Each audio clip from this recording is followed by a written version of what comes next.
Boa noite, dando continuidade ao seminário sobre o livro Prisioneiros da Geografia de Tim Marshall. Nosso grupo vai apresentar o capítulo 4, que fala sobre a Europa Ocidental. Os integrantes são eu, Igor, Camila Silva e Juliosa. Começando pela introdução, ele vai dizer que a Europa ela é a origem do mundo moderno, porque foi lá onde surgiu o iluminismo, que deu predominância à razão, influenciou o desenvolvimento científico. Surgiu também a reforma religiosa, dando origem ao protestantismo, que é muito importante para a história do capitalismo. E a Revolução Industrial, que trouxe mudanças no modo de produção, no modo de trabalho, que também influenciou no surgimento do capitalismo, levando em consideração que a Idade Moderna ela é a transição do modo de produção feudal para o modo de produção capitalista. Aí ele vai dizer que a gente pode ou agradecer ou culpar a localização da Europa, não só a localização, mas o clima e a topografia. O clima ele é alimentado pela corrente do Golfo, que proporciona para a região a quantidade certa de chuva para cultivar produtos agrícolas em grande escala e o tipo certo de solo para que eles florescessem. A Europa ela tem um clima temperado.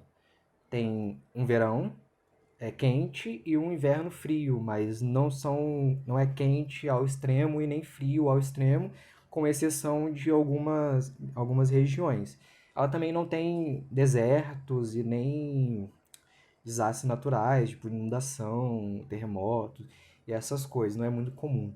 Por não ter esse clima muito extremo, a maior parte das regiões do norte da Europa consegue cultivar os produtos agrícolas durante o ano inteiro, tanto no verão quanto no inverno, e o inverno ainda serve de uma vantagem, porque serve de controle de praga, um controle natural de pragas, tanto de bactérias, de mosquitos e de insetos. Como essas regiões elas conseguem plantar o ano inteiro, elas tiveram um crescimento populacional e acabaram também influenciando no desenvolvimento de tecnologias. Tecnologias que influenciassem nas plantações, principalmente. Aqui tem uma citação do Eduardo Galeano, do livro Veias América Latina, onde ele vai falar que a criação de monoculturas para exportação de culturas destinadas à Europa era produto do desenvolvimento da economia mundial capitalista, onde se roubava abertamente a periferia em benefício dos países centrais. Aqui ele vai estar falando do imperialismo ecológico, assim como o Jason Moore vai falar aqui, que a agricultura britânica, baseada em tecnologias mais complexas e sofisticadas, e esgotou os nutrientes das terras inglesas e buscou compensar isso roubando de outros países. Quais países? Os países da América do Sul, chamado de periferias ou quintais. Marx também chegou a falar disso e ele afirmava que a agricultura britânica, na realidade, estava importando terra de outros países ao transportar os nutrientes e fertilizantes naturais desses países diretamente para a Inglaterra. Não só a Inglaterra fazia isso, como outros países também, mas principalmente a Inglaterra. A maior quantidade de navios que saíam da América do Sul importando esses nutrientes eram da Inglaterra. E o que a gente conclui com isso, né? Além do clima, além de um solo bom para plantar que a Europa tinha, ela também se beneficiou da exploração da mão de obra escrava e semi-escrava dos países de periferia e também roubando nutrientes e fertilizantes desses mesmos países. Os rios. Os rios da Europa, eles são grandes, eles não se encontram, né? Tirando o rio Sava, que deságua no rio Danúbio, que é esse que está no mapa, em azul. Então, esses rios, por eles serem muito pequenos, as tribos, né, os pequenos países que se formam, acabam gerando um desenvolvimento econômico em volta deles que acabam servindo de fronteiras. Por isso que a Europa ela tem muitos países bem pequenininhos, porque esses rios serviram de fronteiras para o desenvolvimento desses países. O rio Danúbio, ele é um exemplo de vantagem, né, do continente europeu, porque ele é um rio muito grande, ele nasce na Alemanha, na Floresta Negra, e deságua no Mar Negro. Ele corta ao todo 18 países, e como é um rio muito grande, que corta essa grande quantidade de países, ele serve como uma rede de informação, de transporte, de comércio, e os países, as regiões que conseguiam ter o excedente de produto agrícola, elas comercializavam entre os países ao redor e também através do comércio por esses rios. Os Estados-nação. Diferente dos Estados Unidos, ele vai falar, né, que teve lá a corrida para o oeste, onde uma cultura predominante, uma língua predominante, foi pressionando com rapidez em direção ao oeste. Na Europa, isso não acontece, ela tem um desenvolvimento orgânico, porque os pequenos rios serviam de fronteiras, mas isso é uma característica do norte da Europa, diferente do sul da Europa, que acabaram ficando isolados, como a gente pode ver aqui no mapa. Os países da Península Ibérica, eles ficavam isolados entre si, porque ali, para eles chegarem na onde é a França, para eles irem em direção ao norte da Europa, eles tinham que passar pelas cordilheiras, os Pirineus, que são um conjunto de montanhas, e isso é visto, né, como um desafio. É uma fronteira natural que a França tem. Então, essas tribos da Península Ibérica, por exemplo, que eram impedidas de se expandir em direção ao norte, porque os Pirineus estavam presentes, né, em direção à França, elas se uniram pouco a pouco, ao longo de milhares de anos, para se formar onde hoje é a Espanha e Portugal. Mas ele vai citar também que, apesar dessa união, não é tão unida assim, porque tem o exemplo da Catalunha, que até hoje ela expressa um desejo de independência. A França, por exemplo, além dos Pirineus e do Rio, né, do Rio Reno, ela também tem os Alpes e o Oceano Atlântico como fronteira natural. Aí ele vai citar o contraste entre o norte e o sul da Europa. O sul da Europa, por eles terem ficado isolados, eles tinham que fazer o comércio ou entre si, entre ali Portugal e Espanha, ou entre os países ali perto, os países da África que estavam ali perto. Diferente dos países do sul, que tinham o rio como privilégio, eles conseguiam navegar pelos rios, fazer o comércio, e não tinham tantos desastres naturais como acontece no norte da Europa. Além disso, o sul ele tem menos planícies litorâneas, que são adequadas para a agricultura e sofreu mais com secas e os desastres naturais. Aí ele vai dizer que um dos motivos dos países do sul terem tido um desenvolvimento mais tardio foi pela presença do catolicismo, enquanto os países do norte eles tinham a presença do protestantismo, como o Weber vai citar na Ética do Trabalho Protestante. Entretanto, ele vai dizer que essa é uma teoria não muito aceitável, porque na Alemanha, por exemplo, a população é 34% de católicos e não parece ter influenciado muito o desenvolvimento, porque a Alemanha faz parte de um dos países do norte.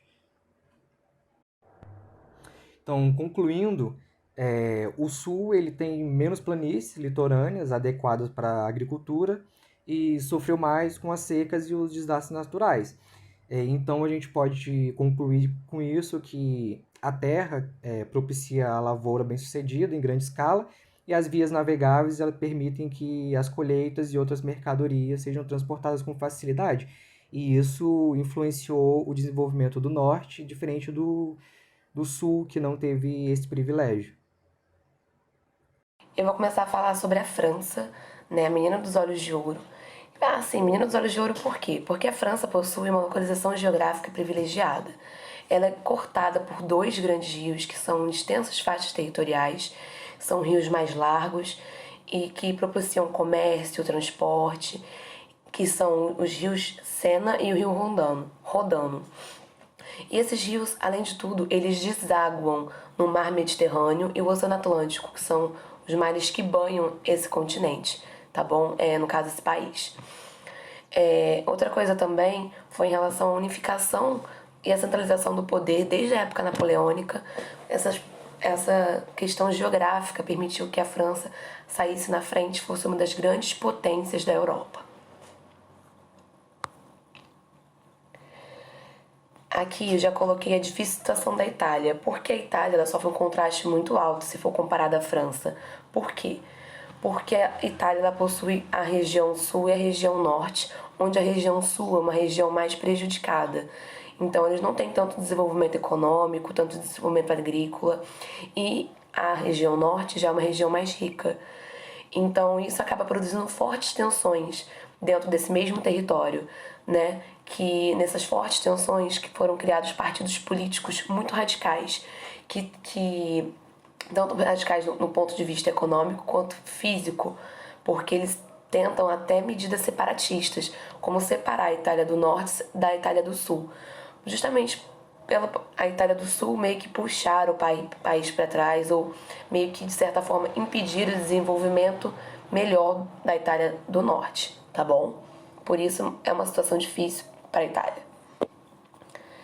E aqui eu já coloquei países ao sul, os conflitos espanhóis. Por quê? Porque a Espanha, ela sempre lutou por causa do seu posicionamento geográfico. Então nunca foi fácil para a Espanha. A Espanha sempre teve em constante renovação, sempre teve em constante luta por causa desse posicionamento. E assim, é importante falar também que a Espanha ela ficou para trás após a Segunda Guerra Mundial, porque ela foi governada por um ditador, que é o Francisco Franco, e ele congelou politicamente e economicamente a Espanha, e só após a morte dele que a Espanha conseguiu se ascender. Então, após a morte de Francisco Franco, a então democratizada Espanha adentrou na União Europeia em 1986, e aí começou de novo a fomentar um desenvolvimento, uma economia. Só que aí, infelizmente, quando estava chegando, né, tentando se equiparar aos grandes países ocidentais do europeu, houve a crise de 2008, né, que foi uma crise financeira que aconteceu nos Estados Unidos e refletiu em outras escalas, em outros lugares no globo terrestre, ok? E aqui eu também coloquei uma pincelada do que seria a União Europeia, né, que ela tem o objetivo de promover a paz, os seus valores e o bem-estar do cidadão, garantir a liberdade, a segurança e a justiça, sem fronteiras internas, tá bom? Seguindo nessa mesma linha, eu coloquei a histórica Grécia. Eu particularmente gosto muito da Grécia. E assim, vamos lá. A Grécia, ela possui a predominância de penhascos e poucas planícies. Essa já é uma característica da Grécia. E há pouca terra para virar uma exportadora agrícola. Diferente de outros lugares, a Grécia possui o solo extremamente fértil. Porém, por existirem poucas planícies litorâneas, acaba que nunca esse país vai conseguir se desenvolver nesse ramo de exportador agrícola, tá bom? Uma outra coisa que pesa muito na Grécia também é em relação à sua capital ser muito distante. Então ela tem uma capital que é Atenas lá numa ponta, num pico, o que faz com que não haja uma centralização ali do poder, uma boa organização em relação a isso, tá bom? Uma outra coisa que pesa também é em relação aos gastos. A Grécia gasta muito para poder circular suas ilhas, proteger suas ilhas, ficar em constante movimentação. E isso também é uma coisa que acaba afundando um pouco a Grécia. E também tem a crise de 2012, que também foi uma crise financeira, e aí entraram as medidas de austeridade. Então houve uma clara divisão quando as medidas de austeridade que foram criadas. Por quê? Porque os países do norte, que são os países mais bem desenvolvidos, eles mandam subsídios, né? Eles ajudam esses outros países da União Europeia. E os países do sul, como por exemplo a Grécia, eles acabam recebendo esses subsídios e acabam que tendo que abaixar a cabeça para as medidas que são impostas a elas. E a Grécia é um país histórico e meio que não aceita isso. Tanto a Grécia quanto outros países que recebem subsídios, eles acreditam que isso seria tipo uma ofensa, mas também não conseguem viver sem esses subsídios. Então é essa dualidade. E aí eu coloquei um conflito claro, especialmente entre a Grécia e a Alemanha, porque a Grécia e a Alemanha ela vivem em conflito em relação à Alemanha doar subsídios e os gregos eles batem no peito dizendo que eles sempre estiveram do lado da Europa e se perguntam quem são essa galera da Alemanha que quer mandar, que quer meio que comandar e alegam também que o euro, né, moeda universal, ajuda muito mais a própria Alemanha do que a Grécia. Então tem esse conflito de interesses. Agora eu vou falar um pouco da Polônia, né? Um dos maiores estados da União Europeia. Então ela é tanto em relação a um dos maiores estados em dimensão física, quanto em relação a ser estado-nação. Então ela tem uma população de mais ou menos 38 milhões de habitantes. Ela possui uma boa economia e em relação ao capital mesmo, ela sempre vai em diante ao futuro. Ela não esquece do passado e vai caminhando sempre para o futuro, tendo essa visão de tudo que já aconteceu com esse país. Ela mantém uma política de boa vizinhança com a Alemanha, porque assim como a França, é de interesse da Polônia que a Alemanha fique presa, entre aspas, presa na OTAN e na União Europeia, porque a Alemanha é um país que sempre deu muito medo, assim como a Rússia. E a OTAN, no caso, é um tratado militar intergovernamental de defesa entre seus membros. E ela tem uma boa relação com os Estados Unidos, com o Reino Unido, perdão, apesar de 1939. Em 1939 houve um tratado da Polônia com da Inglaterra e a França com a Polônia, onde eles asseguraram que caso a Alemanha na época invadisse o território polonês, eles iriam estar juntos, iriam combater esse grande inimigo, né, que na época era a Alemanha. Infelizmente, quando o ataque aconteceu, eles se mantiveram atrás da linha de Maginot na França e viram a Polônia ser tragada por um tão inimigo alemão, tá bom? Apesar disso, hoje eles têm uma relação muito boa. E agora, os constantes conflitos. A Rússia e a Sérvia possuem boas relações diplomáticas e proximidade geográfica. Então, eles possuem a proximidade geográfica, eles possuem uma língua praticamente comum, uma cultura muito similar. Então, é de interesse da Rússia que a Sérvia faça parte da anexação desse território para tornar o urso gigante russo ainda maior. E a Polônia tem uma dívida histórica com os Estados Unidos. Lembra quando eu falei que quando a Alemanha invadiu a Polônia, a França e a Inglaterra ficaram lá observando tudo o que aconteceu e não se intrometeram? Logo após isso, os Estados Unidos abraçou a Polônia, né? E a Polônia abraçou mutuamente. E hoje até tem uma brincadeira interna, né? Até feita pelo Henry Kissinger, que tipo assim, se houvesse novamente um ataque, eles entrariam em contato com Bruxelas ou entrariam em contato com Washington, porque então os Estados Unidos que ajudou dessa vez que eles precisavam muito.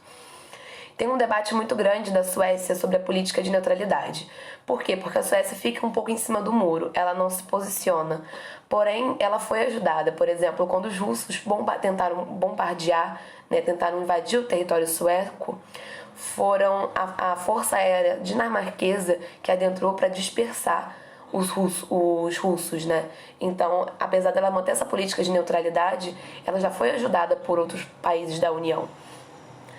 A proximidade da França com a Alemanha, isso torna um medo recíproco. Tanto a Alemanha tinha medo da França quanto a França da Alemanha, porque são dois gigantes.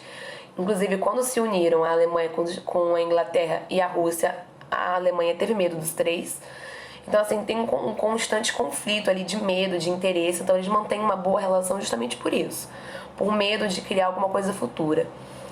E nisso a União Europeia criou laços que abarcou na maior economia do mundo. Eles ficaram tão emaranhados nesse abraço que hoje eles não conseguem mais sair. Então, assim, no caso, principalmente os gigantes, né, França e Alemanha, que tem um território colado um com o outro. Mas isso também agregou numa coisa muito boa, porque a Alemanha, ela se tornou um grande fabricante europeu. Então, é isso, gente.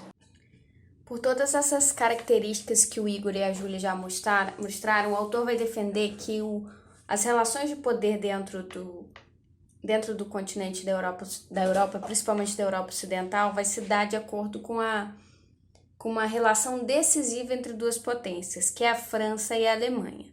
A França é grande potência do século XIX e, como já foi falado, foi beneficiada por características de clima, rotas comerciais, fronteiras naturais, mas também a posição geográfica dela possibilitou com que ela vivesse mais tranquila em relação à possibilidade de invasões externas, né?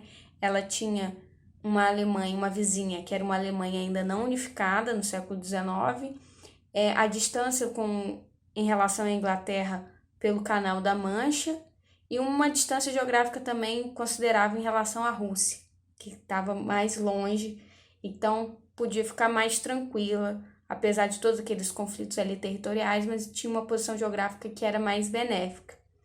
Já a Alemanha, pós-unificação, não tinha todas essas vantagens. Primeiro porque tinha um vizinho forte, porque a França já tinha anos consolidado como Estado Nacional, estava mais próxima da Rússia, e a Inglaterra ainda podia fornecer um terceiro tipo de ataques, poderia ser simultâneo, que é pelo mar, pela costa do Mar do Mar do Norte. Então tinha todo esse problema, porque a Alemanha podia ser atacada pelos dois lados. Então tinha uma preocupação sempre estratégica, bélica, política, para poder lidar com essas possibilidades. Apesar disso, no século XX, e apesar das duas guerras mundiais, né, a Alemanha ela consegue se consolidar, se industrializar, se tornar mais rica e assume o papel de liderança na Europa, que antes era da França. Ele até brinca que a Inglaterra gosta de uma memória coletiva de grandeza, como se ela se achasse importante o suficiente para dizer que dá o pitaco ali nas decisões, mas que isso é muito mais discursivo do que prático, quando você vai ver a importância, né, da questão da economia, questões bélicas também, o fato da França, por exemplo, ter armamento nuclear, tudo mais. A Inglaterra fica numa posição secundária em relação a essas duas grandes potências. Então, é essa relação decisiva que vai, mais ou menos, dar o equilíbrio de poder ali dentro da Europa, uma Europa que não tem interesse, pelo menos imediatos, em ter conflitos em seu território, principalmente por causa do trauma das duas grandes guerras. O que vai dar àquela região uma ideia de região pós-conflito, uma região onde não existe, né, o conflito não acontece ali. Isso é aparente, ele vai defender que isso é uma sensação de superfície, porque principalmente na periferia da região europeia existem guerras, existem conflitos, existem conflitos dentro de estados, de regiões que querem se emancipar, por exemplo, mas que ainda existe discursivamente essa teoria de uma região onde que os conflitos são resolvidos com diplomacia e organizações conseguem representar os estados, como é o caso da União Europeia. A União Europeia nasce como uma ideia de uma Europa livre, sem fronteiras, onde as mercadorias são livremente comerciadas, as pessoas podem ir, uma moeda única, só que a realidade entre os países não possibilita que isso aconteça pelo menos tão bonito quanto no discurso, né?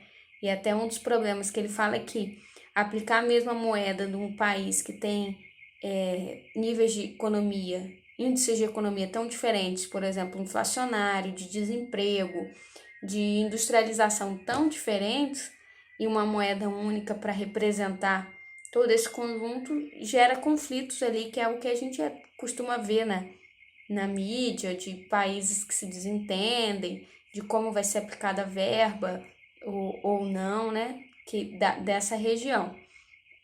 E ele vai reafirmar que até as diferenças que a gente vê hoje na União Europeia, dos conflitos, ainda é definido pela divisão Norte-Sul, que ele apresenta no início, que o Norte são os países ricos, que estão dando as cartas dentro dessa organização, e ao Sul os países pobres, que acabam tendo que se sujeitar às regras, ou para permanecer dentro desse acordo. Apesar disso, ele vai dizer até que o euro não é apenas uma moeda, o euro é um discurso em nome de da manutenção de uma paz ou de uma harmonia assim, possível dentro de todos os conflitos. A União Europeia ainda tem relevância, embora a gente não saiba como o futuro dela vai se dar, mas que ainda tem um papel importante dentro da organização política ali daquela região. Outra organização internacional que também vai ter relevância é a OTAN, e a relação que os países da Europa Ocidental têm com a OTAN, que de certa forma confirmaria uma relação estreita com uma potência mundial, que é os Estados Unidos. Também ele fala que precisa ver como que isso vai se dar, porque as relações dentro do continente também, de certa forma, contrariam essas divisões, porque, por exemplo, a Alemanha importa muita energia da Rússia. Então, de certa forma, nessa organização política militar, a Alemanha, por exemplo, estaria em conflito na hora de escolher numa disputa que tivesse interesses de duas potências, os Estados Unidos e a Rússia.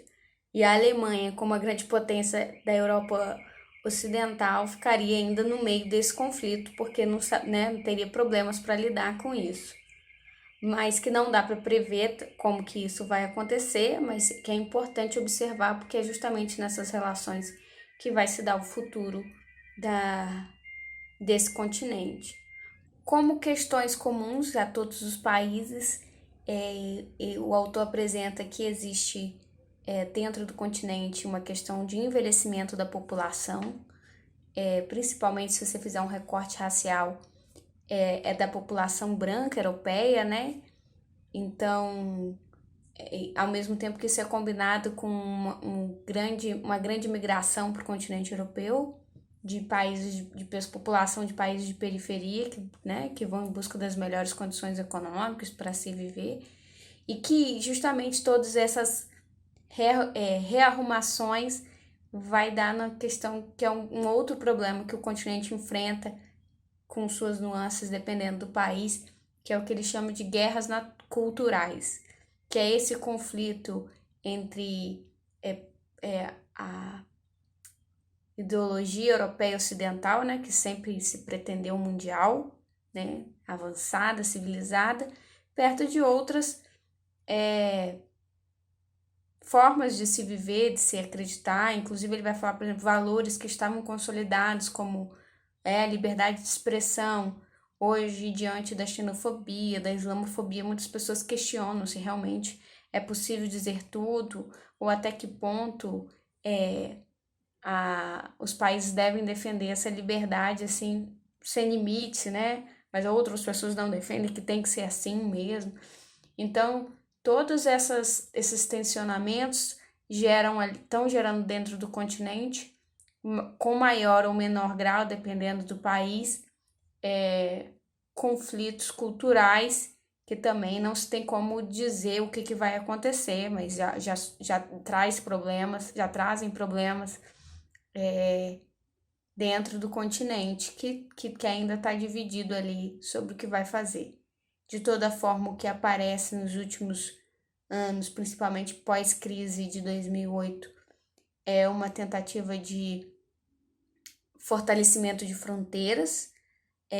Ele vai falar que existe uma fortaleza europeia, então, pelo menos fora, uma grande fortaleza que impeça os de fora de entrar existe, mas também tem que ser reafirmada a fronteira entre países, que poderia, né, pensar que estava já superado, mas que em momentos de crise, da pandemia, a gente viu também muitas dessas questões, países fortalecendo suas fronteiras nacionais, coisas que não se imaginava que pudesse acontecer dentro do continente, e está acontecendo.